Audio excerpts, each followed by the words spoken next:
basically. It's whenever we feel like going. When do you want to go live? I'll leave it for a week. Leave it for a week. Right. Yeah, apart from that thing that says up there that button's been pressed. I'll catch somebody out. Yeah, I've been trying. I've tried to catch Rigger out about 3 or 4 times with it. Just hit it, but I keep forgetting it shows up there. Good evening, folks. Thanks for coming in. Might as well get started, guys. Would you? Why not? Let's go for it. We ain't got all night.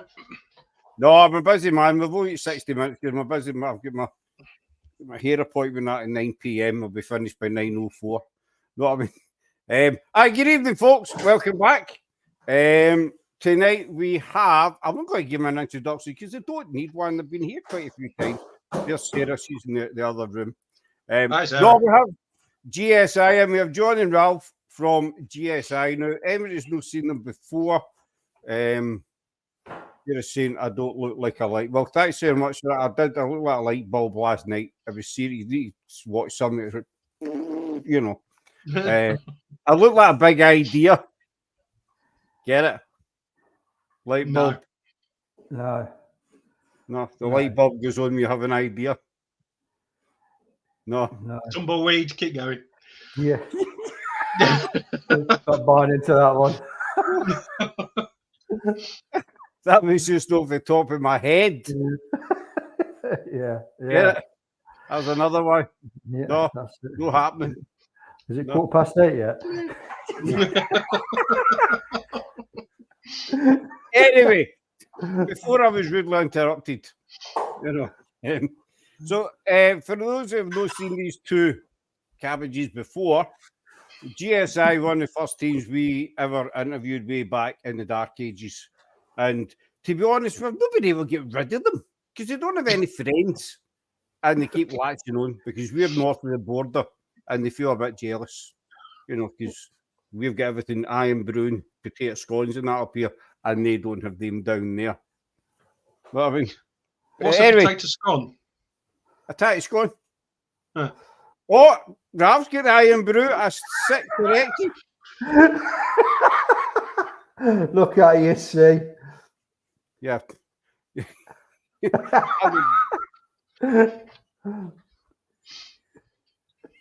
I teamed myself there.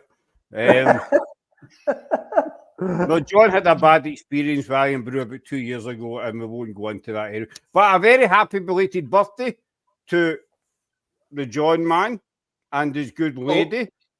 Although it wasn't my birthday till December, but we had a joint birthday party. I thought it was your birthday. No, it was Kim's in March. I'm in December, so we decided to have a joint 50th in the middle. Right. Hey, look, it made sense to us. You told us it was a joint birthday party, so obviously, I mean, in Scotland, when you say that it's a joint birthday party, you just assume, it's both their birthdays, a day or two apart. No, like 8 months apart. Yeah, 8 months, yeah. That was no bad math there. That was no bad math. So it's a waste of time me wishing you happy birthday. I'll not bother with Merry Christmas either then when it comes in. Well, you don't wish it me in December anyway, so you may as well do one now. Because you never tell me. You always know. Well, you used to. You just clearly forgot. See, it's just blown us to the wayside now, Ralph.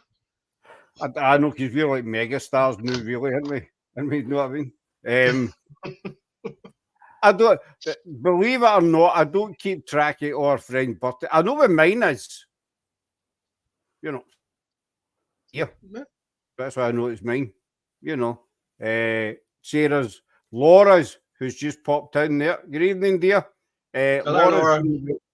Middle of June. Laura's is, I like to say middle of June to keep safe. But anyway, so these guys were one of the first teams we ever interviewed, and I hate to, it's going to choke me to say this about Joe, but they're more like family now than friends. Ralph's fine.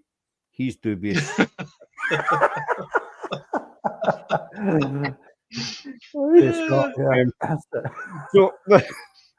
if you're Nottingham as well, that says it all, I suppose, what can I say that? I'm from Derby, I'll have you know.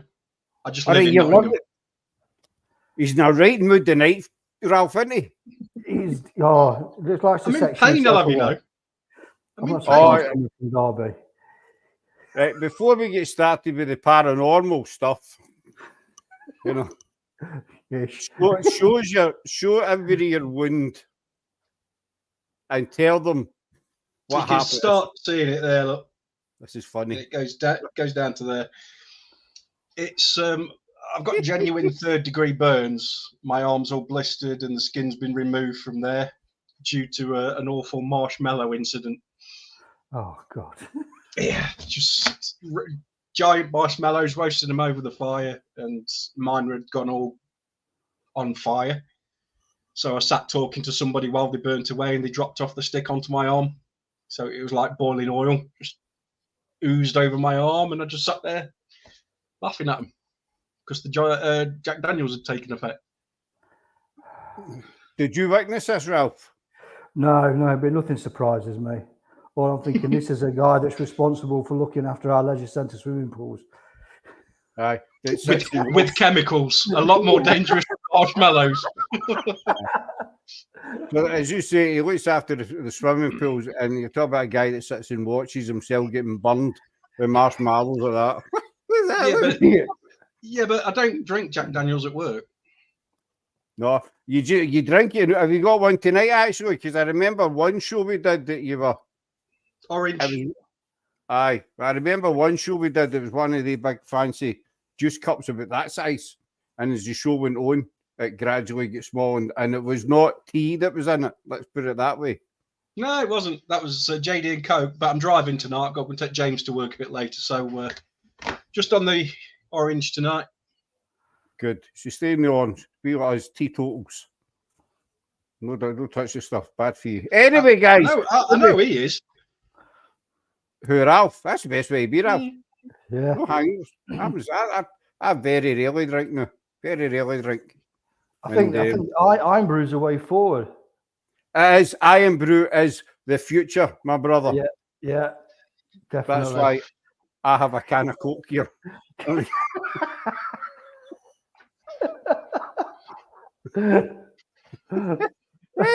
Anyway, so that's us about 8 minutes in, and we're just talking gibberish, which she didn't want to do, but we have. So sorry about that. Yeah, that's right. It's just a warm up. We're just getting warming up the vocal cords, as they say. But we want to talk some paranormal tonight. How that's going to work, I don't have an idea. Because I wasn't prepared for this one. You do know you've got paranormal in the name of your show, right? Just checking you've not forgot that. I just fills the box up, but if you notice the box. Oh, right, okay. We needed a long word that was kind of eye catching. With you. I'm on it now. Sorry. To fill the box. We did the paranormal stuff, aye. I know we're not truly mega stars yet like yourselves. Megastars. Still waiting for the wages that comes with that title. Well, he's always going on that he's a megastar. To you, because he winds you up. Doesn't he wind me up, boy? I've got the looks and the personality. I don't need to be a megastar. You sure you've got mirrors in your house? Or they all blank? I look like a big toe. I think he's just using it. He's using an AI filter, I reckon. I look better than I did last night. I look better than I did last night anyway, ladies, I'll tell you that much. Anyway, let's talk paranormal. What do you think? Oh, that'll be a good shout. Why not? Go for it. Right, what do you want to talk about? I'm glad you prepared for this. We used to prepare for shows way back in the early days, but no, I don't prepare. He just runs better, just coming on and saying hello and talk about, everything, how fast a tree grows and stuff like that. Interesting things in life. How long does it take for a marshmallow to burn through to your bones, basically, on your arm? It depends how, I can answer that. It depends how long that you let them sit for and how much you've let them burn for initially. Just one wee question before we go to the paranormal. There's River the Viking in. Hey, River. Just one marshmallow question, that's all. Say right to you as well. River, you're right.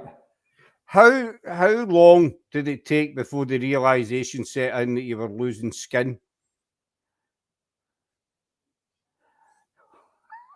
Oh, that's a scary thought. Look, 30 to 60 seconds. Was that it?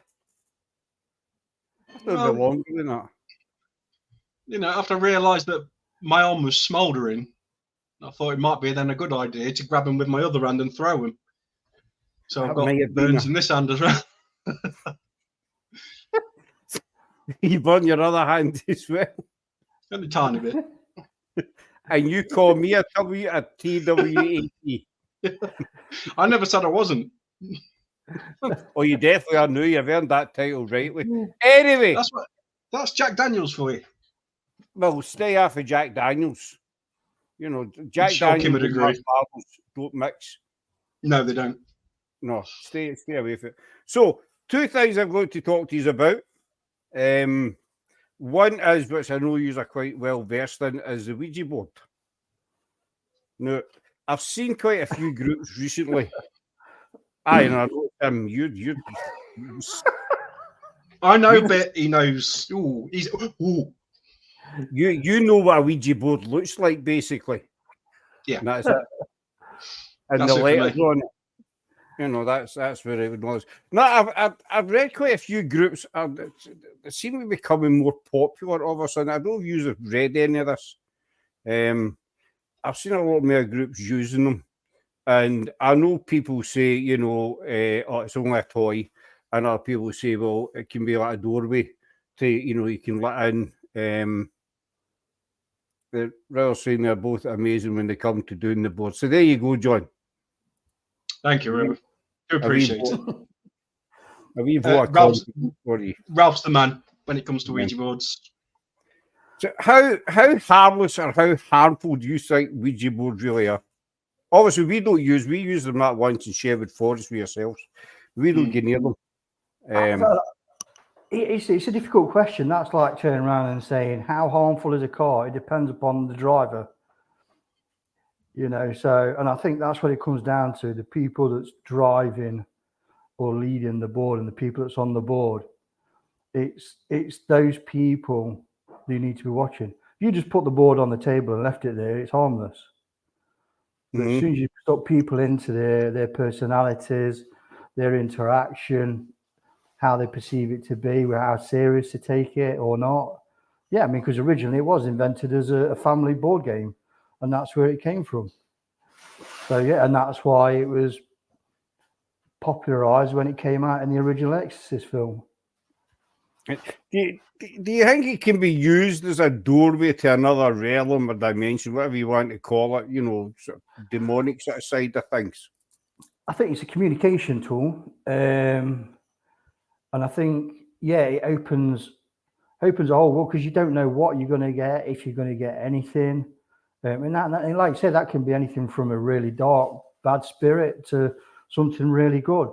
It's just like tapping a few numbers in your mobile phone, and when it rings, you say, come round to my house. You know, you don't know whether you're going to be getting a vicar or whether you're going to get the next mass murderer. And it's just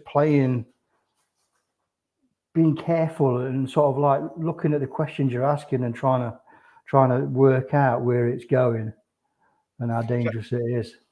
Here a daft question, but it's me, so you know, obviously it's got to be a daft question anyway, you know. We don't use the Ouija boards, use them that once, I said with yourselves, but we don't get anywhere near them. No disrespect to everybody who uses them, everybody's different. But do you think there's a way to tell who you've got on the other side, or the other line, whatever, you know, whatever you want to call it? No. There's never ever going to be an absolute true way of knowing. If you used to turn around and put your skeptical head on it, how do you 100% know what you're getting? Whatever you spirit you could get, they could turn around and say it's the devil. But you know, at the end of the day, it's that spirit lying. You know, why would the devil come and sort of like say I'm here to people that's just everyday life? You know, it's really playing it carefully and thinking. It's almost like I turn around and say when me and Johnny, it's sort of like saying like I always have to Sherlock Holmes it. because you're trying to read it, engage at the same time what you're dealing with. And again, like I say, it depends who's doing it and how dangerous it can potentially be. Do you have a sort of routine when you say when you ground yourself before an investigation and after it, what have you? But do you have a certain routine of using the Ouija board, or? Because I've seen it being used many a time by different people, and a lot of people just take it out, slap it on the table, the ground, whatever it is, and they just get on with it, and that's it, And as you say, Ralph, they end up conjuring up the devil or a demon, or it's always run, he's coming, or something like that, Do you use a certain way of going about it? I mean, the main thing that we do is we tend to introduce any potential spirits to the board so they know where everything is. They know how the letters are set out, the numbers. They know where the yes or no is. And it's only like, you can't guarantee as well that whatever spirit you're contacting recognizes the letters. It could be foreign. It could be, it might not be no English or anything like that, or know what letters are. So like we'll turn around and go the sun or the moon for yes and no. And if you get something like that, then you have to adapt your questions so they become yes and no answers, so they can use the sun and the moon. And that's why it's good to have a board that's got pictures as well, so you can reference them. So other than that, that's about the only thing. But there's loads of variations out there. Some people will circle the glass or the planchette. They'll circle it, 10 times around the board to build the energy up. For me, it's like if the energy's there, the energy's there. You build it by asking for spirits to come forward.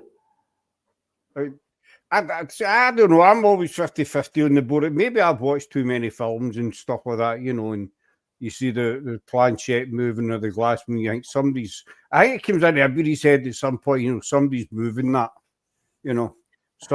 somebody's pushing it or whatever.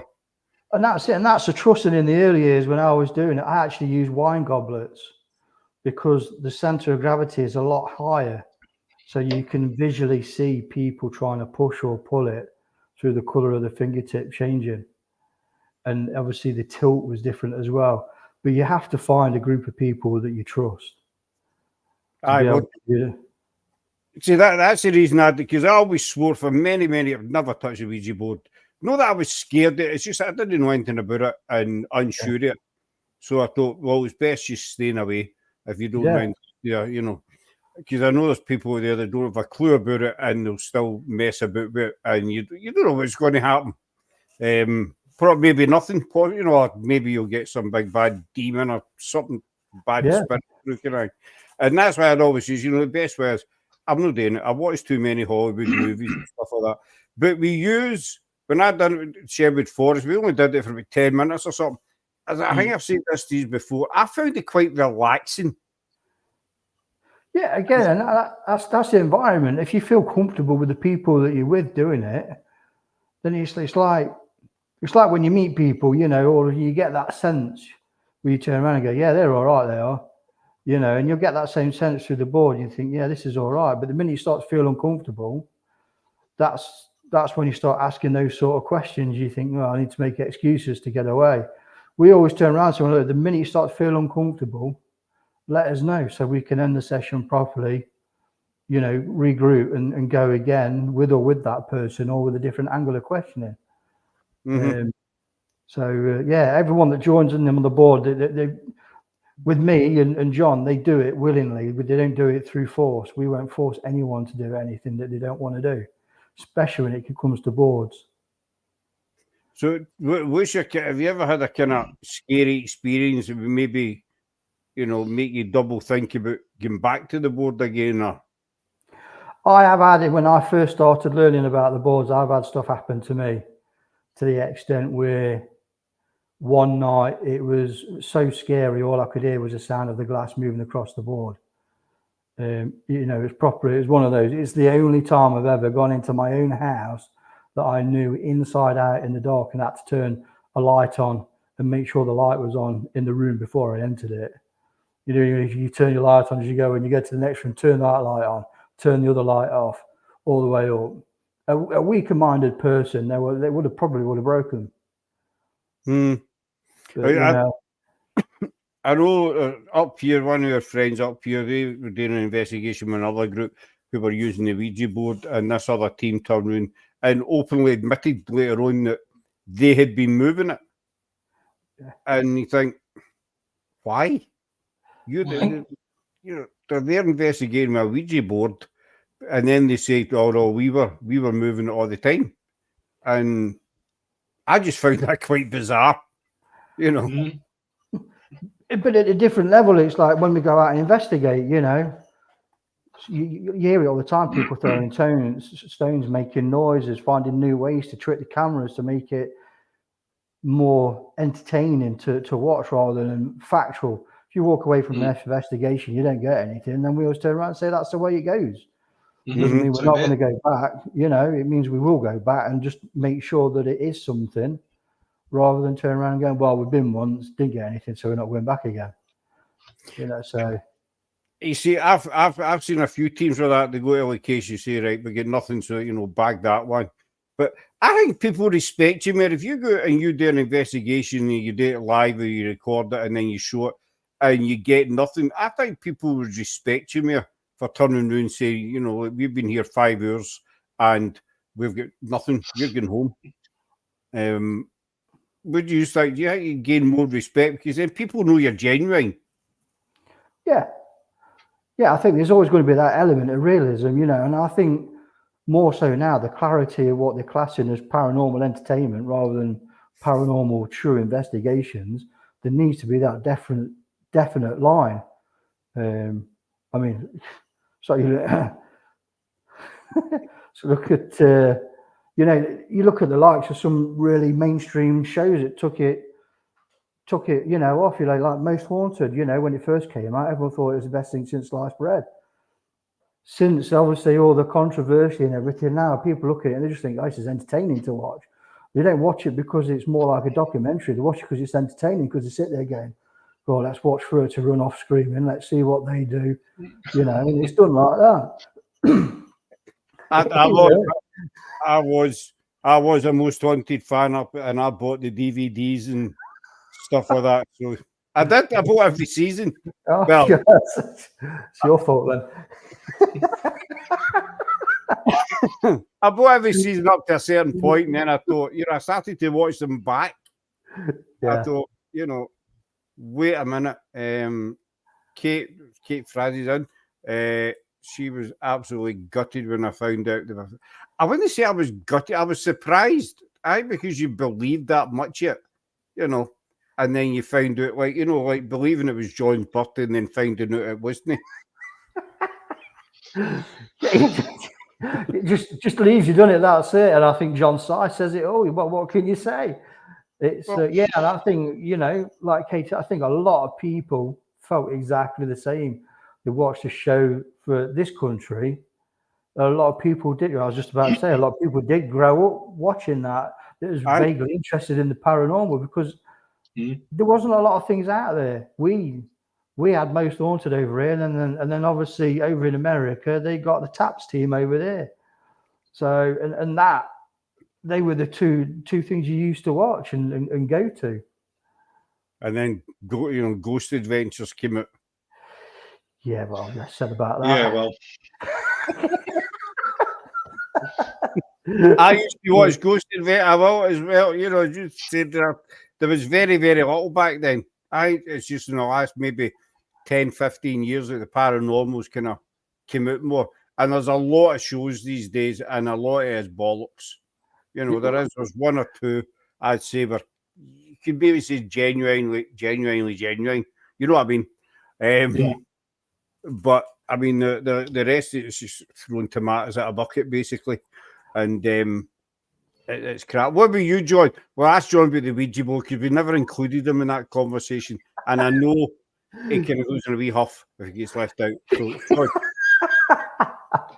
you want the paranormal? I'm including you in the paranormal chit chat.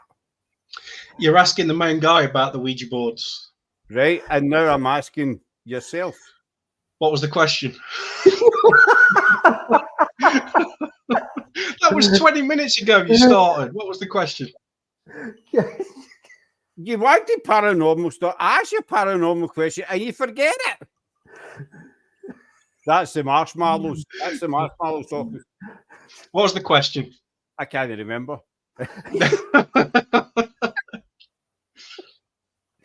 What's your general opinion on the Ouija board?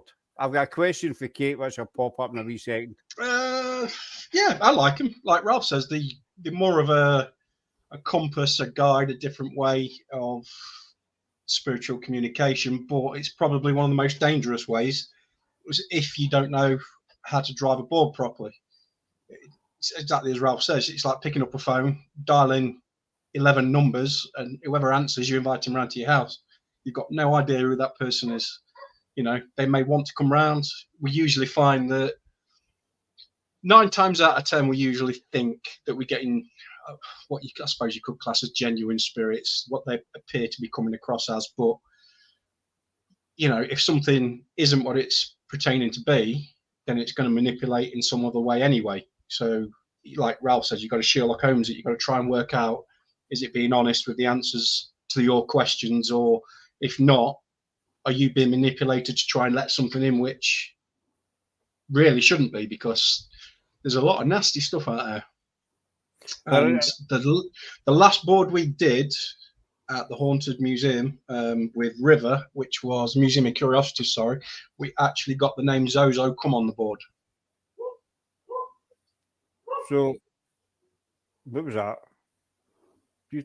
When was that? When was Museum of May 16th? What was that? I thought I heard a dog bark. I thought we've not got a dog. Why don't you got a dog? Next door. All right. I tell you, shut up, you're on the show. Well, they have to let it out for a shit and then it goes back in. You can't say that word before 9 o'clock. You can't say the S word. Oh, can you not? Sorry. Say poop. Poop. Poop. So he went out for a poop and he's back in it. You can't say the S word before 9 o'clock. You nuts. You went out for a poop. Was that? That's my Scottish. Your Scottish accent. That was my Scottish way of trying to say poo, yeah. He went out for a poop and never came back. So you get the name Zozo through. Mm. But then again, you know, you need to kind of, as you say, Sherlock Holmes that one, would you know? Well, Ralph shut the board down straight away with it's too dangerous initially when you get that come through. So the Sherlock Holmes in took part after we'd said goodbye. We immediately shut it down, had a conflab between the team. Ralph put up his objections as to the for and against, and we decided to go back in.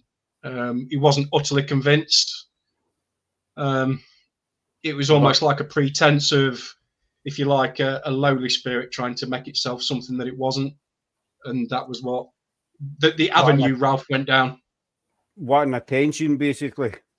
Yeah, but you don't know that at the time. So we needed to close it down for safety measure and then have a chat about it, what we thought about it. And then Ralph put together his case. I don't think it's this because of X, Y, Z. And, you know, you look at the logical side of it and said, right, fair enough. What do you think? Let's go again. Let's see what else we can get, try and piece this together. And we did. Went back on the board and tried again. And did it come back up? No. Well, another spirit came through, but that didn't. Tell you 2 questions for you for Kate. Are you ready for this? A paranormal? Well, one is and one isn't. So here's the non-paranormal one. Purple burglar alarm. Aye. That's... On the show last night, Kate was in the chat, and it's a well-known fact that Scottish people sometimes have bother saying the 3 words together. Go on then, say it. No, I tried it last night and I no, I won't hear it now. Go on. Go on. Yeah. I don't really say it for laughing. Purple burglar. I said last night it was a myth, but it's not a myth. You know, I've been asked this quite a few times. Can you say purple burglar?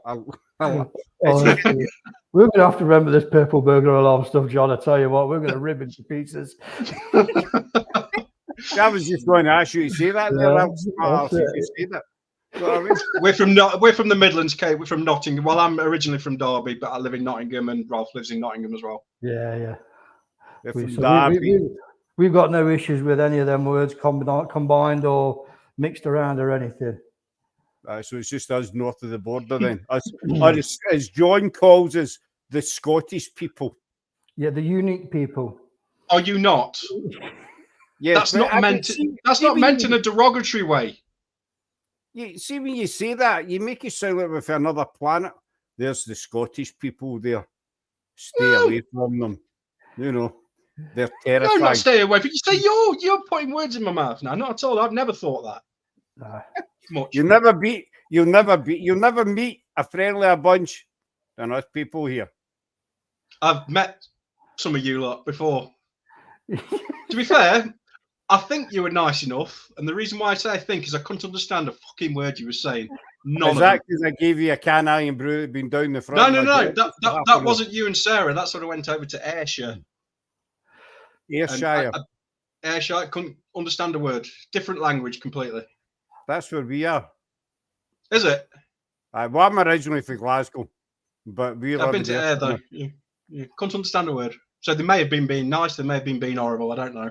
I didn't get beat up, so I take it as a good thing.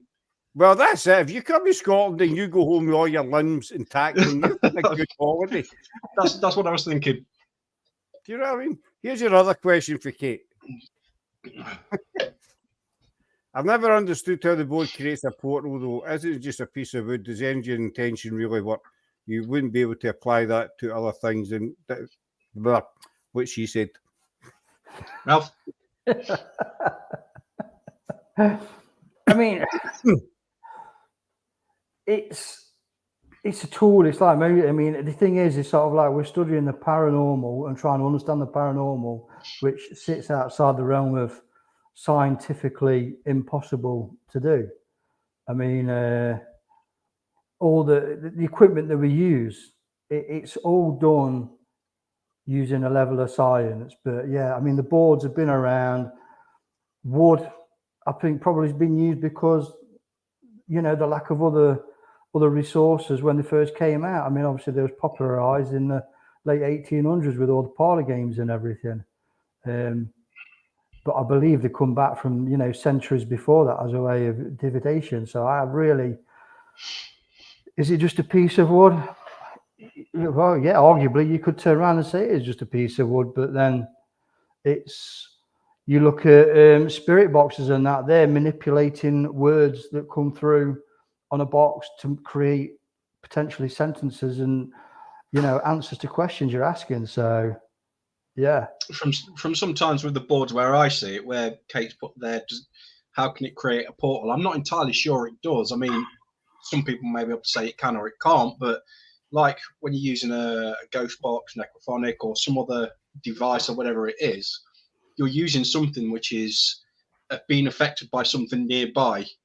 It's not in a different realm or somewhere else. So for me, when you're getting a response on a Ouija board, that response could be coming from right next to you.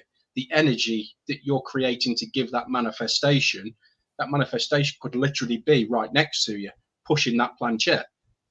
That's how I see it. It doesn't mean it's on a different plane or a different element to me, not at all. It's just that we're giving it the energy to communicate by putting our fingers on that planchette.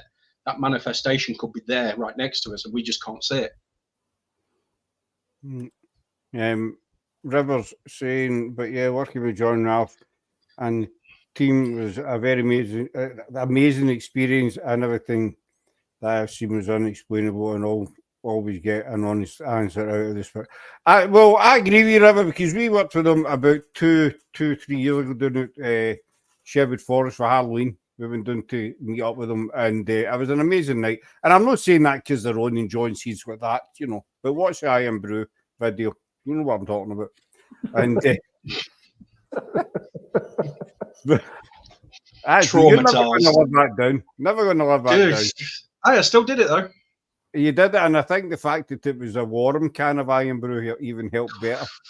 It was just ridiculously bad.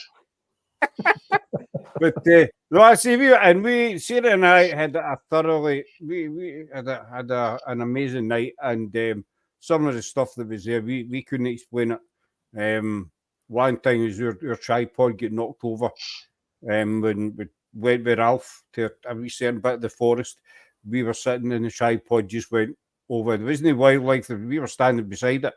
There wasn't any rabbits or anything like that kicking about, and it just got as if it had been shoved over forcibly, which we could not explain.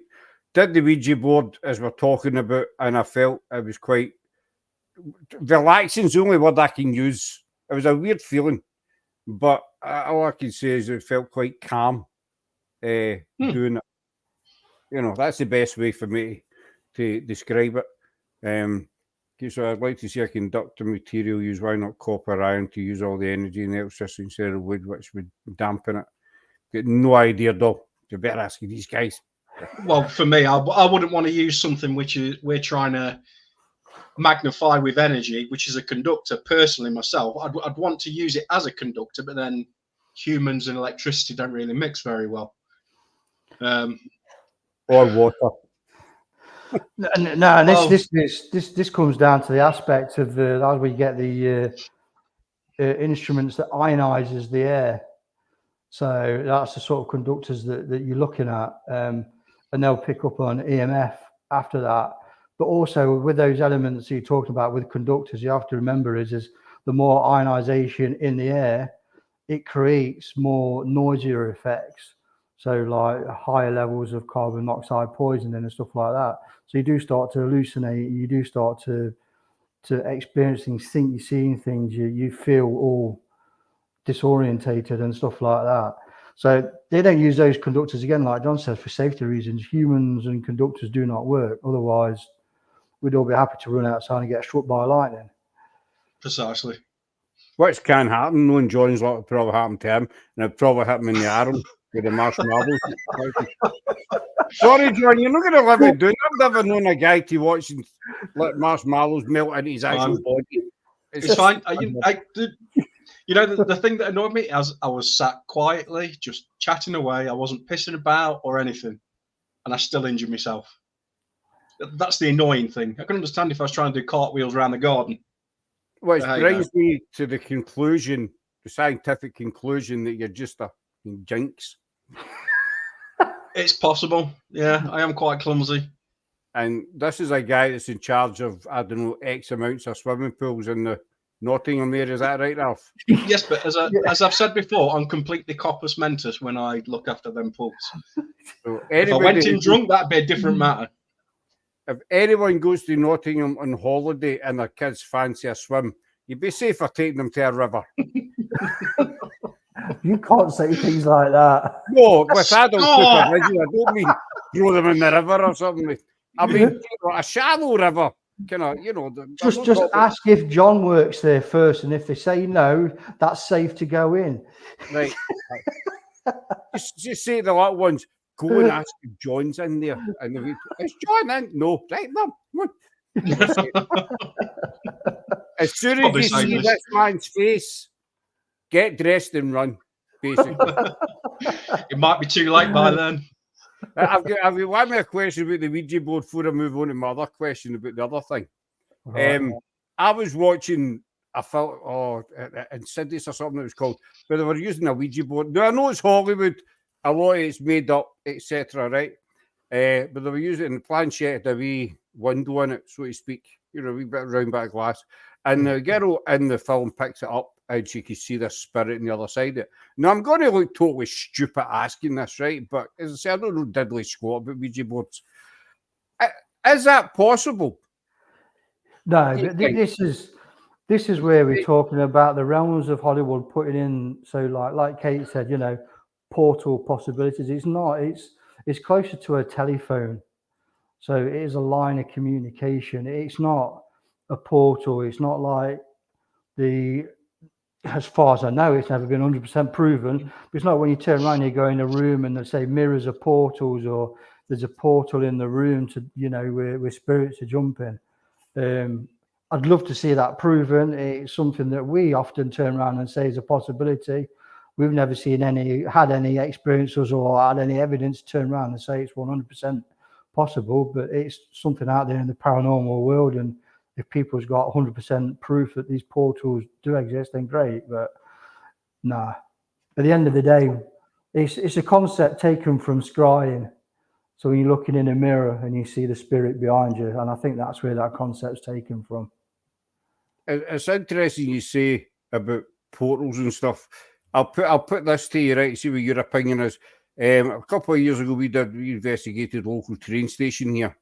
And we did it about 3 or 4 times. Now it's got a games room. It's just a massive big room. And the ceiling's maybe about 8 to 10 feet high.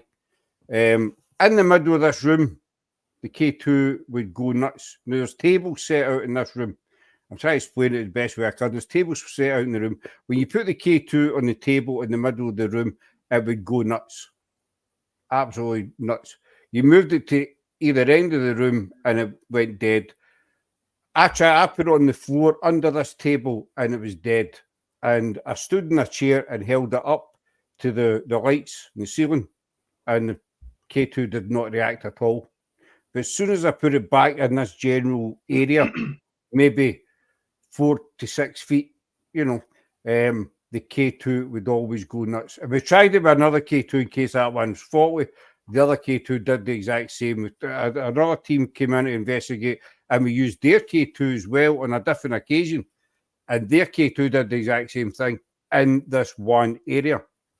And the reason I put it on the floor was we didn't know if there was any wires running through the floor or whatever.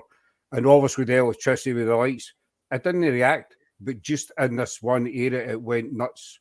And we done it on our live, so everybody, seen it happening. Any ideas? Well, I mean, we've had a couple of experiences which we could discount. One of them's a fear cage, which I'll let Ralph explain that to you, which we experienced at Antwerp Mansion. As Katie did exactly the same thing in particular areas, but it was actually nothing to do with any energy. But I wouldn't necessarily that's a portal. If you're talking paranormal, I think you could possibly cross in ley lines there, where you've got a divergence of energies meeting each other. We've seen that before as well in certain areas around where we've investigated, and we've gone over and taken specific readings or tried to feel for specific energies, if you like. And it's always seemed more heightened where it's believed that these energy lines cross over each other and form almost like a cross. That could be an explanation. Another one, if you're going to debunk it, would be the fear cage, which Ralph can tell you about. Cheers, John. Yeah. Yeah, so the fear cage is if you have electrical currents coming at different angles and they hit in the middle and you're stuck in the middle of it, that creates a fear cage. That's the electric magnetic field all hitting at one point and maximizing it. So 4 corners of the room straight into the middle, and it can't go anywhere else. So that energy is building up, and it keeps building up, and you're being affected at the same time as it. That's generally the fear cage, and you get to see that around electrical components, heavy wiring, which, like John says, we had at Antwerp Manor, and same again. We had our meters on the floor level, didn't get anything. High up, didn't get anything. Mid of the room, we got stuff. And that's because, generally speaking, all your electrical appliances are middle of the room. But that's going from a skeptical point of view. Like John says, could be ley lines. And then the location that you went to, what was the original ground level? What was the original height of the level there? If you went low down, could it have been underground? If you went too high up, would it be in the airs and on top of a hill or be on top of a hill? I don't know, because obviously I don't know the location. You'll be able to say better than that. It sits at the top of a hill. It's not a massive hill, but it sits at the top of a hill. It's a train station, and it sits on the top of a hill. Underneath it, you've got other rooms that are used for different things. It's part of the same building. That was the other reason I put it on the K2 on the floor, because I knew there's rooms underneath. There's going to be lighting in the rooms, so there's going to be cables running somewhere. Just we were saying about electrical equipment, that's the only thing that was on that table, and it was a wooden table with metal legs. We put nothing else on this, just that K2 was sat on that table. But I know what you mean. I just found it really, really strange. And I spoke to other people about it, and I thought, mate, could that be a portal? Maybe, you know, you get these ideas in your head, and you think, Well, at Antwerp Mansion, Scott, we didn't have any tables or equipment in the middle of the room. It was just one of us holding a piece of equipment in the room. It was completely bare, the room was, but on certain walls you could see the wiring inside the wall. So we knew that there was a very high possibility that each of the 4 walls going up or down contained some sort of electrical wiring. Now, although we wasn't getting much near the wires, it was almost like they was aiming in towards the middle of the room and creating this energy spike, if you like, just from the center. And we seemed to get it from the windowsill as well for no apparent reason. But the K2 either went completely off the chart or didn't do anything at all, just in 2 specific areas of this specific room. And in the end, we had to put it down to wiring. We was almost convinced that it was nothing paranormal. But could it be, in your instance, a portal? I suppose so. yeah, this is one of the things I find fascinating. You know, a similar thing happened at a location we did with Spig. It was an old building we were in, and there was a display case in the corridor, and it had memorabilia dating back to like the 1800s kind of thing. And as soon as you put the K2 on this cabinet, it would go nuts. One of the guys, he works in the building, he'd been there for 20 years. He says there's absolutely no wiring in that wall. It sits against the wall. So there's no electrical cables or anything in that wall at all. But as soon as you lifted the K2 off, it went dead. We put it back on this case, and it just went bananas again. And we've done that about 4 or 5 times. We Spig that location, and it happens it's one of the first places I go to because I'm always curious, you know. I'll go down and stick the K2 back on it just to see, and it goes. Now, is it paranormal?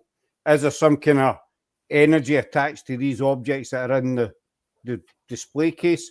I know some folk might say that's a load of bollocks, but who knows? You'd have to look deeper into it, bud, but there's a possible yes or no answer to that, isn't there? Skeptically, you'd say no. Paranormal, you'd say, yeah, quite possibly. Yeah, you can get haunted artifacts. I mean, it's loosely based on the stone wall theory.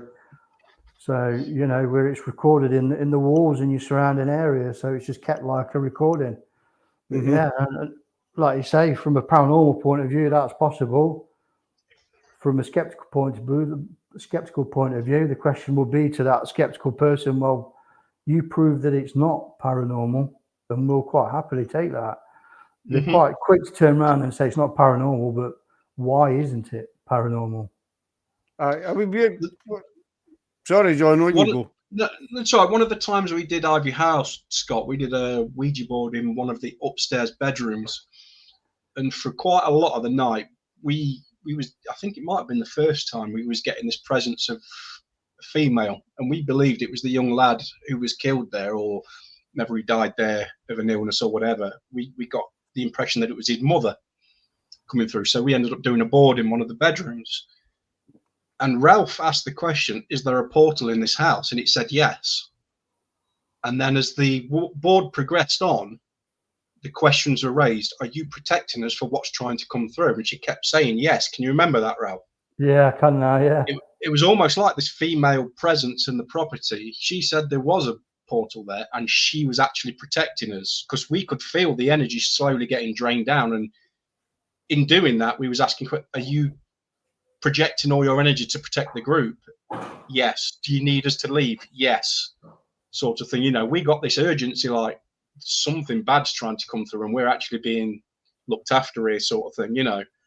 So the Ouija board on that particular night said there was a portal in the house.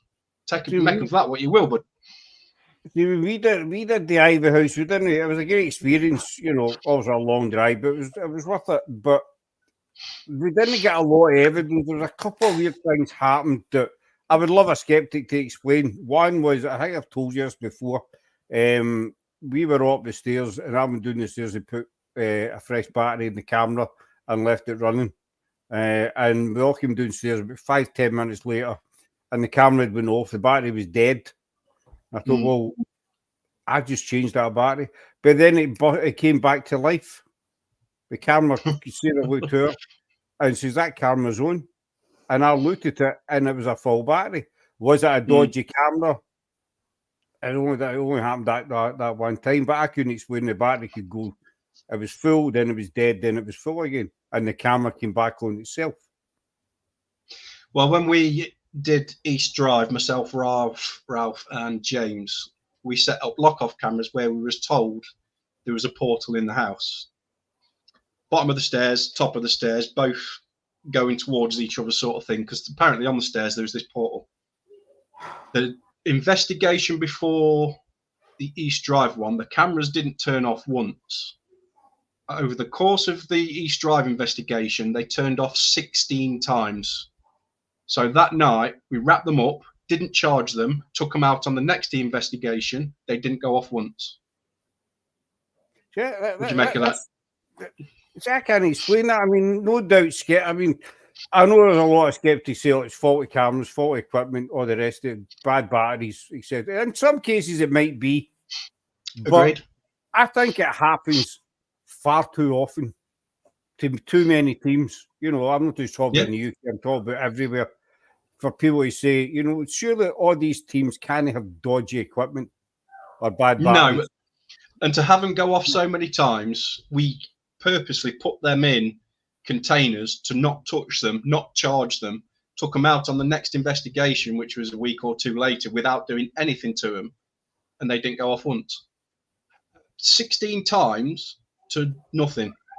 How do you work that? I mean, going off once or twice, you could think maybe it's a loose connection or something, but 16 times over the course of the night. But then on the next investigation, nothing. It's that what I find intriguing. So, I mean, I've seen this in many a show when we do talk paranormal. Just getting that wee bit in there. We do cover paranormal now and again. I forgot what I was going to say. I don't know what I should think about it. I'm just going to turn some lights on because I'm fading away in the background. Hang on.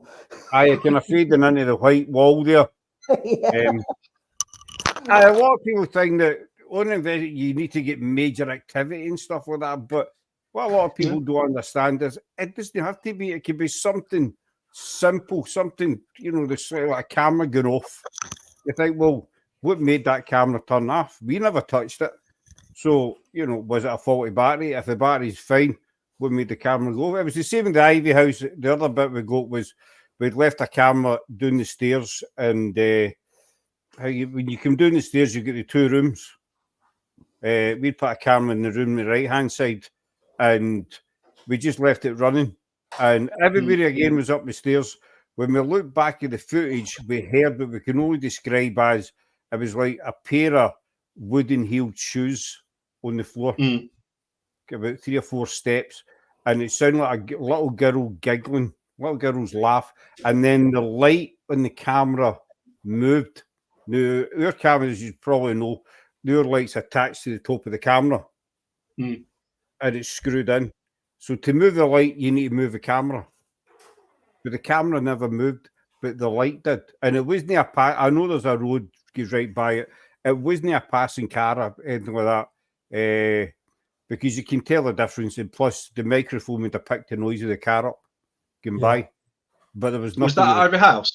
That was at Ivy House in one of the downstairs rooms.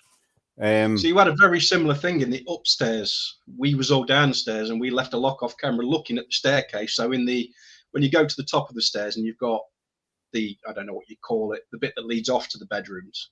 We had a camera right against the back window looking at the staircase. And as we were all downstairs calling out, it looks like it's almost like if a drunk person was to stumble and fall into the camera. You see it knock and come back. That's caught on camera. But we're all downstairs at the time. So you need to ask yourself, you know, as you say, who moved your camera? Who bumped Who into moved the camera? You know, whatever, because everybody's accounted for. Same as we need to ask, you know, well, how did that light move and what were they footsteps? Because, you know, everybody that was there had trainers on or boots with, but this was clear. It was wood on wood. And then we definitely heard the little girl, it was not a snigger, a kind of giggle if she'd done something she shouldn't have done. You know, a kid will go, that kind of, and this is, what was that? Because none of us were in that room. So, and it's all these wee things that I'd love a skeptic to explain it. See if somebody came round to me in the morning and says, right, that light moved because this happened, or they put it, then that'd be fine. Mm-hmm. You know, Yeah. and no doubt you guys would be as well. You'd be a wee Of bit course. disappointed. You know, you'd be like, all right, bugger it. I thought I had something there, but I've no. But I'd rather be disappointed than go about saying, we've caught this amazing catch on camera for it to turn Yeah. out to be, you know, a bird or something like that. Whatever. You know, it's with one of the first photographs we ever took. We were in another group and we took a photograph in Greyfriars and it looked like an old man in the photograph with a beard and stuff. So we put it into this group and this guy, he was into photography and whatever. He took the photo and he took it apart. And he came back and says, listen, that's a plant pot. And he said, you know, he put up a picture of the actual pot. He says, that's a plant pot you caught. And we were kind of, we thought, oh, you know, so we had something. But I thought, well, you know, that's fair enough. At least we know what it is now. Yeah. And I said, there's plenty of groups out there who say, like the fire extinguisher photograph, you saw that, didn't you? No. Don't think so. No. No. There's a very, I'm not going to name them. There's a very famous group in Britain, and they put out, I think it was last year, and it was a very, very bloody picture. And they says they caught the twins from The Shining. Mind the two lasses in The Shining. Okay, yeah. You with me so far? Yeah. This guy got a hold of the photograph and they enhanced it, and it turned out it was two fire extinguishers. But this group were adamant that they had caught the twins from The Shining. You think, well, hold on, The Shining was a made-up film. Maybe there's a wee bit of true, you know, behind. Maybe there is a wee bit of roots in the story, the Stanley Hotel and what have you. Maybe it is haunted. Who knows? But the two wee girls, and it turned out it was two fire extinguishers, you know, and they'd posted this picture everywhere, basically. We've caught the twins for The Shining, or that. No, you know, mate. Yeah. And I think that goes against us, because that makes us look like bananas. You don't think? And that's the problem with the field, bud. Unfortunately. All you need is one banana in the canoe to spoil the bunch, basically. Yep. Unfortunately. It's ridiculous. But no, I'd love somebody to debunk some of the evidence we've picked up. You know. Well, the Haunted Museum of Curiosities. I've not told Ralph this yet. I've just finished editing the third part today. We had numerous lock-off cameras. So when you watch the third episode, Ralph, which I advise you to do, you'll see certain activity caught on the lock-offs, which is quite a lot. One of them we had placed upon what was supposed to be a haunted piano downstairs. It was from the village, I believe. Is that right, Ralph? Village? Yeah, village in Mansfield. And the lock-off has picked up one of the keys being pressed. You can't see the key going down, but you can hear the note being played. The lock-off cameras pick that up. So, and you can see from the lock-off camera, there's nobody there. Hence why it's a lock-off.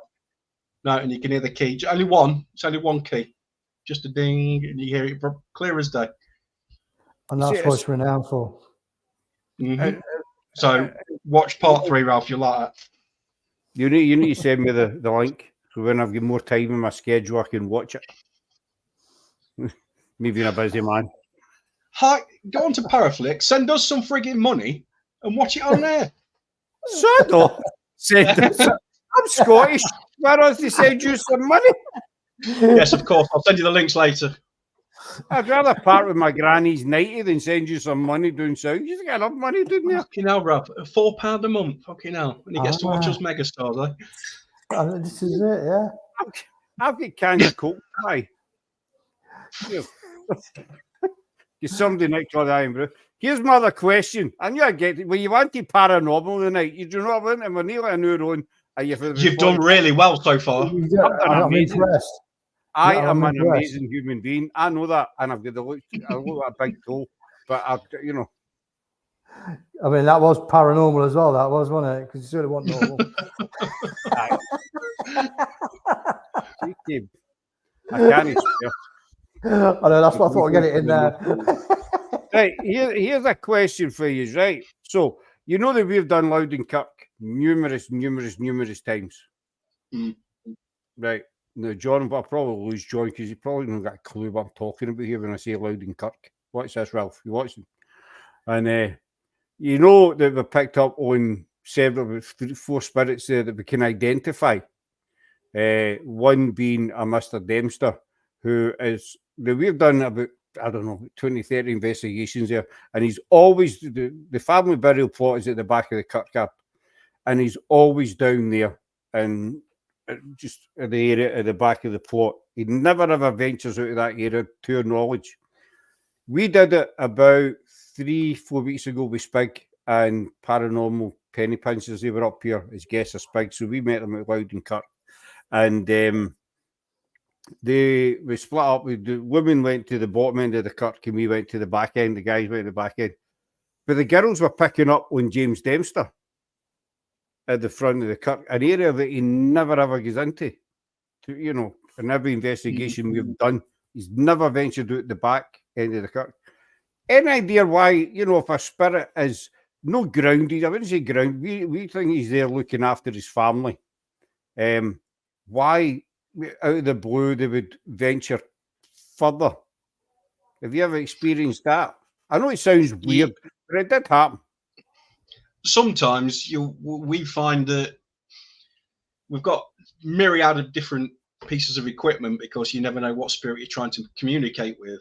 So you have to try lots of different things. If it doesn't work, you move on to the next thing and so on. But we also find that certain male spirits can either take offense to females or they'll take offense to the males and they'll want to push for the females.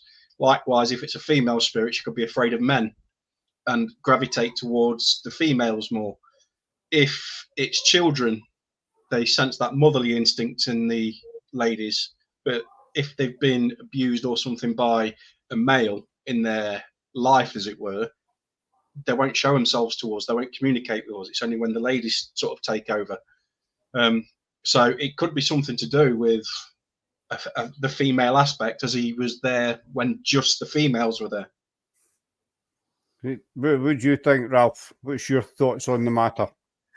Yeah, I mean, pretty close to what John's saying, to be honest with you. That's all elements of possibility. And then also, has any of those females look like any relation to him as well? So he sees that in them, and that's why he's ventured, because it's almost like, you know, you turn around and say to a kid, don't go past so-and-so's house, but all of a sudden they have. So it's like, I'm going to see where they're going, see what they're doing. Mm-hmm. You know, he's done that to be protective, you know, so it could be down to that sort of aspect as well. So ultimately the question is there a picture out there that's either, you know, or that's close to one of those people that was investigating, one of the females, or has the same name within it? I've had it before as well, where unfortunately spirits have attached to a particular female because the aspect of hers was, you know, it was cancer. You know, one was a cancer survivor, and the other one was a cancer. So they're related because of that. So it could be to do with illness relation, whether it's past, present. You know, so there's all little things like that. It could be on top of what John's already said. And we just found it weird because we've been doing Loudon-Kirk for about, I don't know, about 3 years now. And I mean, it's only 10 minutes for us. And when you eventually come up here, we're going to let you loose in it. Yeah, it will be.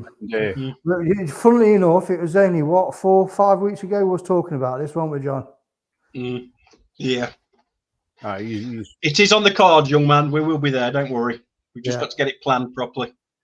What's the plan? Get in your car, go in the M6 and woof, up you come. Well, some of us can't leave work because he's the only one in the department. Ralph, he's only one of 3 who can do his. So we have to make sure that the holidays don't clash and things like that, but it's a bit tight at the moment. Just don't tell them you're going. Just phone in sick. Don't quite work like that. Yeah, they'd love that. And then you pass that big sign just at Gretna. It says, "Welcome to Scotland." Then you know you're in God's country. Well, I mean, the thing is, you see, we've got to plan in our vaccinations to get to that sign as well, because we don't know, it's uncharted territory. What would we need? right. COVID, AIDS, whooping cough, scabies, scabs, And we need the to shit. download subtitles. Subtitles. Yeah.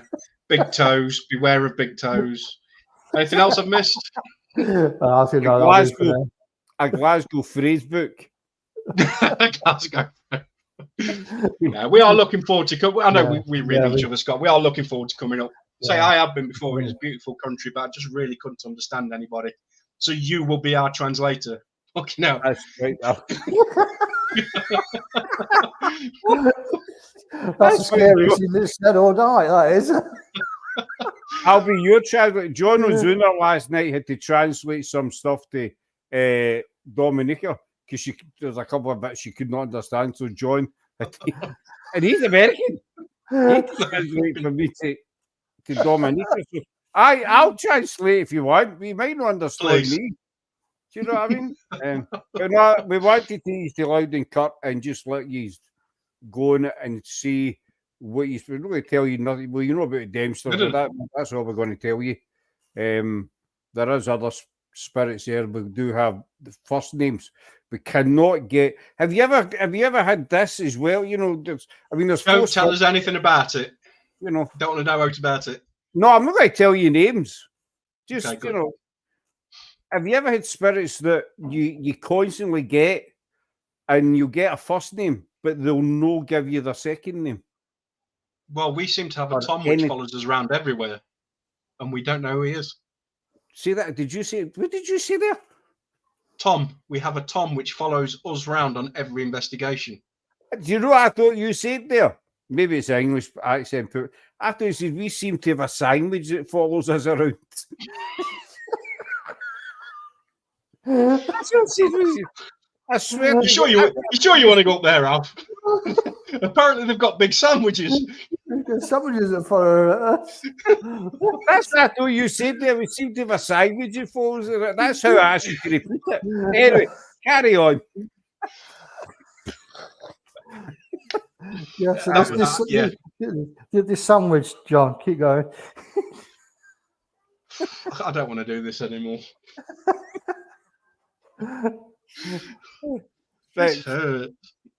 We have a spirit called Tom who seems to be following the group, but we can't get a surname. It's annoying. I mean, the other spirits we've got their names and we've been able to look up, you know, and do research and find out about them, who they are and stuff like that. But it's when you get the other constant names and you only get one name and there's no way of finding out anything else about them. No. And do you think maybe they do it on purpose?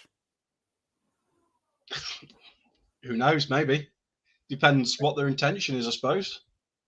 I don't want you to know who I am, so I'm not going to tell you. It might sound ridiculous, totally, you know, nuts, but who's to say it's not just as simple as that? Yeah, it could be, but you know, do they turn around and think because is not worthy of knowing their full name, or is it a case of do they know their own full name?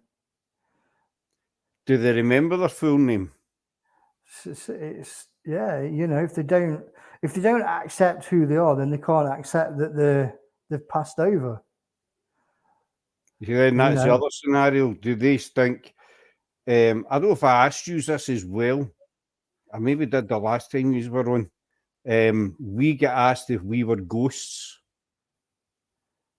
We spoke about that. Yeah. Which I found really, really stupid. Never been asked that, and plus the word ghost as well. You know, there's the most modern word is spirit, but so that let me think. Did these? Who was it that asked us? Because we definitely picked it up. We have the EVP, we have the recording. Are you ghosts? Nicole Kidman? Because she starred in that film called The Others, didn't she? Oh, okay. Spoiler alert. But I know we've spoken of this before, but that still puzzles me. That you know, as clear as a bell, are you ghosts? Yeah, it's interesting. Very interesting question. I don't know who's asking that. You know, so somebody came up with. I can't mind who it was. Might have been John, don't know, but it was that we were being investigated for somebody for the future, and that just blew my head. I was lost. Yeah, that's what I said to you. That's right. It was him. That was Yeah, total it's mad. That's it.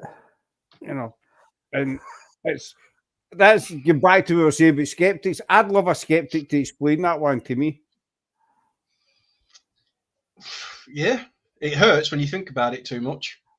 It does hurt you, you know, somebody for another dimension of the future investigating us, so they see us as ghosts. So does that mean that, you know, we're obviously for the future and with the Dempster's past, so are they actually still running about it?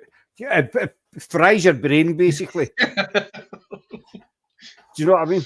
Totally fries your brain. Anyway, guys, we've been on an hour and 10 minutes, and I know John's got an early night and stuff, because you know what I mean? He's got his taxi job to do next. What is your taxi job? So quickly, how's Paraflights going? Very well. Yeah, very well. I had 4 episodes go up so far, and we've got a new one coming out soon, and then, which is the 3rd part of the Museum of Curiosities. Then we've got an investigation at Scarsdale Hall, which interesting. And yeah, we've got a lot in the pipeline. So yeah, Parafix is going very well. Very well. We don't seem to have time to stop at the moment. I know it's tough being a megastar on top, isn't it? Yeah. It's hard work. You know, I'm going to put you on the spot. What did you think of the Wallace Trail so far? Who?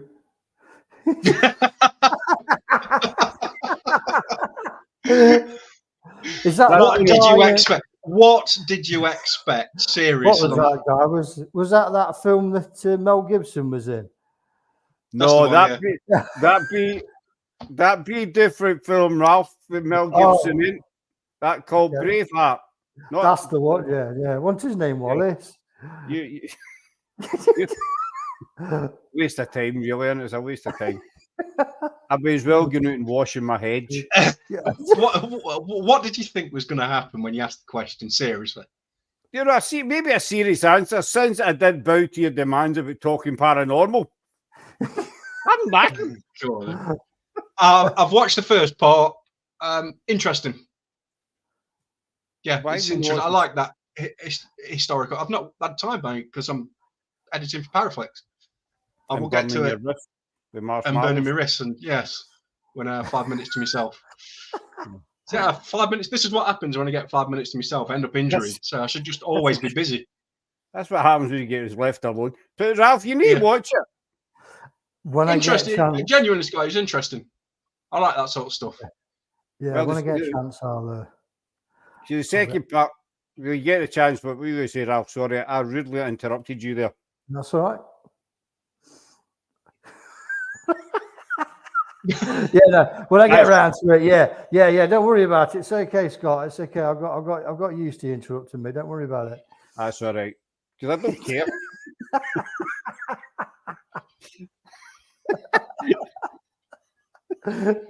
Well, I'm glad you enjoyed the first one, Mr. Cook. The second one, we tweaked it a wee bit, you know, and it's set in Glasgow. There will be a gap between this one because one of the people involved is going into hospital.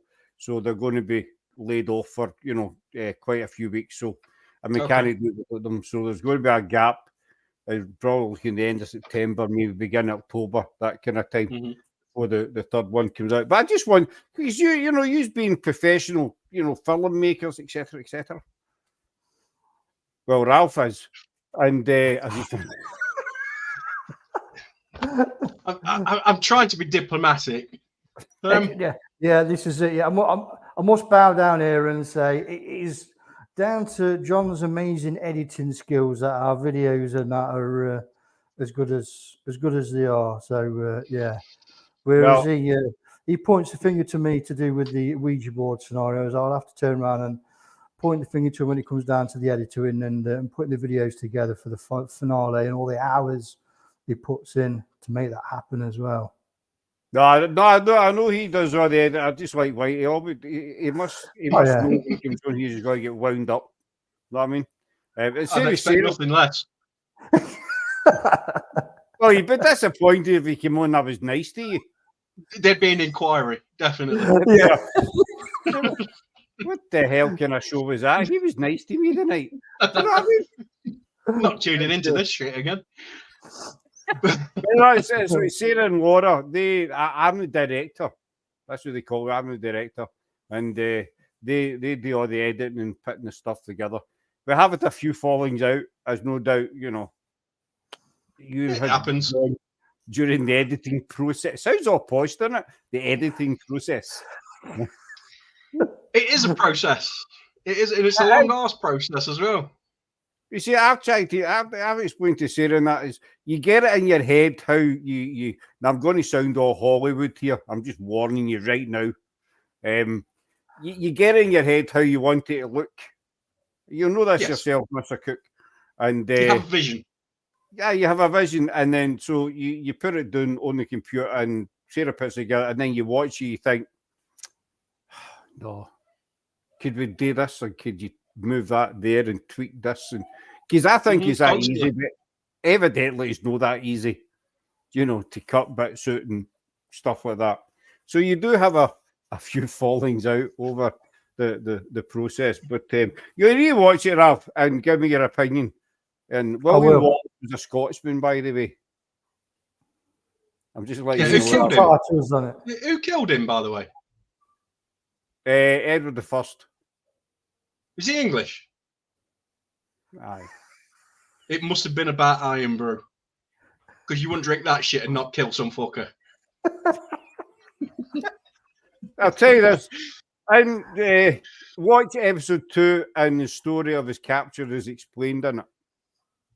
I will give it a look over, but all joking aside, I found the first one interesting. You say I do like the historical side of things, and Scotland's always been a fascinating place, but of course it is. My homeland. I'll start picking on you again. Start bigging it up. Bring it on, boy. I've watched Braveheart. You get buggered at Bannockburn and Stirling. You get sent packing, basically. That was the Iron Brew again. Give her on the shits. We don't swear on this channel.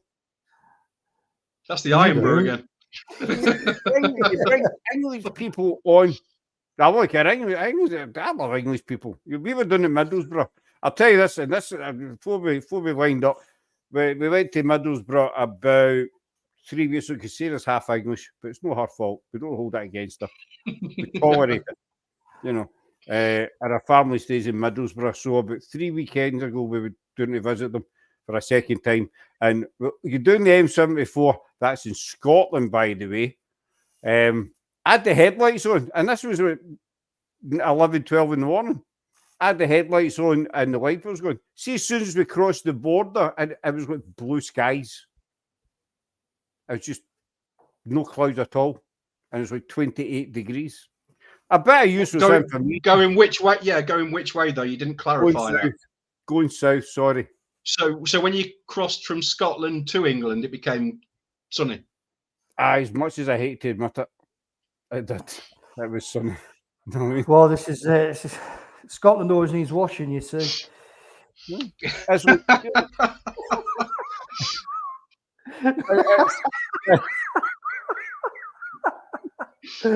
done that. Got all my washing done the day. That's very much. Anyway, we'll wind it up there, ladies. I'll keep a hold of you for a wee second after we come off. So, where can people? I'm going to say, where can people find you? You do this every time, and Ralph don't know it, so it has to be me that spouts it out. Right. Well, I'll tell you what, John. See, this time, since Ralph got his wish and he got to speak to me, let him tell you where he can find you. Oh, we're on YouTube and we're on Paraflix. We're all over the shop. Just type a name in, you'll find us. That's the biggest cop out ever. We're everywhere. I work in management. What do you expect? Politicians answer. Paraflix, YouTube, and everywhere. Yeah, YouTube, Paraflix, www.paraflix.com. Look for In Search Of, which there is 4 seasons, and Encountering the Paranormal, where we are on our 5th season, but 1st season of that. So it's like a continuation. Facebook, GSI Paranormal Events. Instagram, GSI Paranormal IG. TikTok, I don't know. We're on it, but I ain't got a clue. You'll find us. Google GSI, you'll find us. Ralph, how do you know all this? You should have this written down. See, I don't need to know this because my partner in crime, John, knows it. So there's no point me cluttering my head with that information. I'll save it for something else that John doesn't know. Well, like Ouija boards. Yeah. Well, saying that, I mean, obviously Sarah and I started at PIH 4 years ago and what have you, and I still need to ask you about the YouTube link, and that is, if I'm sending it, folks, where will I find the YouTube link? I don't have a clue where to find it, and I'm 4 years in. What chance have I got? I mean, yeah, if you go on YouTube and just type in GSI Ghost Sighting Investigators, then we do come up. So that's all you need to type in: GSI Ghost Sighting Investigators. That's more than 4 words. Not technically, because GSI is one. I'll just start with GSI. Anyway, folks, I'll keep it a hold of you. So I'm going to wind it up there, folks, because this man's got his taxi to do. This man's got something else to do. I don't know. So go and give them a look up. GSI, he said what he said. I bet you will be seeing them again, maybe in Scotland, if they dare cross the border. We will come up once we've sorted it. But we are in the planning process, but we are coming up. Right, that's fine. They will be in Scotland at some point or another. So, see, we're going to wind up there. And we're back on Sunday night with Liam from Highland Paranormal. But a big, massive thanks to these 2 guys here. Always I've got it right. Always a pleasure. always a pleasure, never a chore. You know what I mean? That's it. Always good to be on, Scott. I know it is, Ralph. I know. I